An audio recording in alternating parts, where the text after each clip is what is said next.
बिस्मिल्लाहिर्रहमानिर्रहीम। नाज़रीन, इस वीडियो क्लिप में आपको ये बताया जाता है कि गंदम को की बेहतर नशोनुमा और बेहतर पैदावार के लिए खादें जो है ना, ये जड़ों के करीब डालने की के बारे में मालूमात दी जाती हैं। कि देखें, जब वतन ज़मीन तैयार करके हम खाद और बीज का छट्टा करके हल्फ आगा करते हैं, तो इस तरह तो हज़ारों मन मिट्टी के अंदर जो है ना हमारी 1-2 मन 3 मन खाद जो है ना वो तो मिल जाती है। देखिए, इसमें बात यह है कि अगरचे ये मजबूरी है कि हमारे 80% से ज़्यादा काश्तकार तो ऐसे ही करते, छट्टे से ही काश्त करते हैं।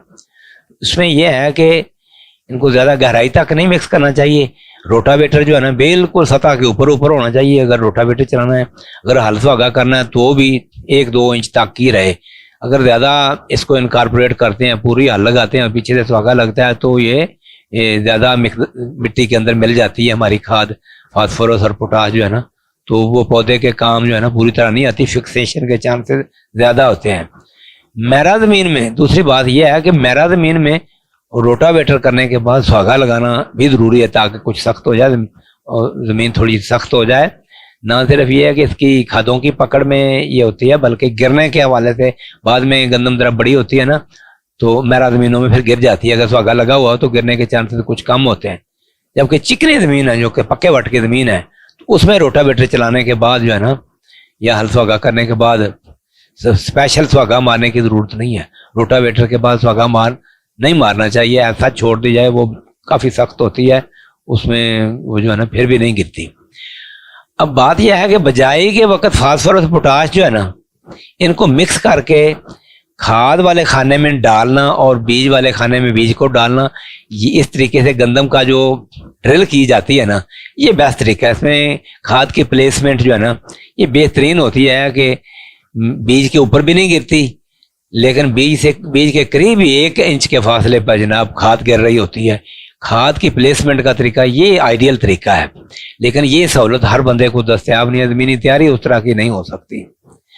जबकि नाइट्रोजन के हवाले से याद रखें कि मैरा और रेतली ज़मीन में पानी लगाने से पहले जब हम यूरिया डाल देते हैं ना, पहला पानी लगना है और हमने यूरिया खाद डाल दी है, तो मैरा ज़मीन है या रेतली मैरा है, तो इसमें या फ्लड कर दी या यूरिया खाद, तो काफ़ी ज़्यादा नुकसान हो जाता है। खाद बह कर जो है ना नीचे जड़ों से भी नीचे दूर चली जाती है। इसलिए बेहतर यह है कि मैरा और हल्की मैरा ज़मीनों में जो है ना पानी लगाने के बाद थोड़े थोड़े पानी में या कीचड़ में डालने की सिफारिश की जाती है। अभी तो उतनी सर्दी भी नहीं आई, अगर डालनी है तो इस वक्त तो कोई सर्दी वाला मामला भी नहीं है। लेकिन याद रखें कि जो चिकनी ज़मीनें हैं ना, उनमें फ्लड भी की जा सकती है पहले आपाशी के ऊपर, और पानी लगाने से पहले छट्टा भी की जा सकती है। ये चीज़ फ़र्क होना चाहिए। ये rule, hard and fast rule सारी ज़मीनों के लिए एक ही नहीं है। जब तक मुमकिन हो सके तो पानी लगाने के बाद ही डालनी चाहिए। अच्छा, पोटाश के हवाले से बात यह है कि महकमा ने सिफारिश यही है ना कि सारी पोटाश जो है ना ये बवक्त काश ज़मीन में इनकारपोरेट कर दी जाए, SOP जो है ना ज़मीन में मिला दी जाए।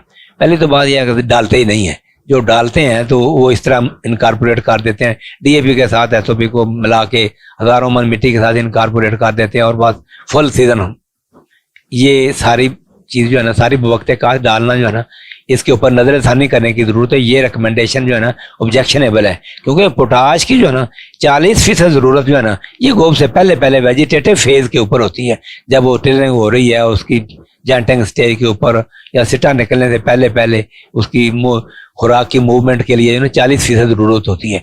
60% या इससे भी ज़्यादा ज़रूरत जो है ना ये गोब की हालत से लेकर दूधी हालत और दाना पकने तक, यानी गोब से लेकर असल में पोटाश का जो है ना ज़्यादा रोल शुरू होता है। इसलिए पोटाश की जो है ना इसकी स्प्लिट करने की सिफारिश करनी चाहिए। बाहर क्या खादें जो है ना सारी महंगी हो चुकी हैं, इसमें कौन सा शक है, यूरिया भी कितनी महंगी हो चुकी है।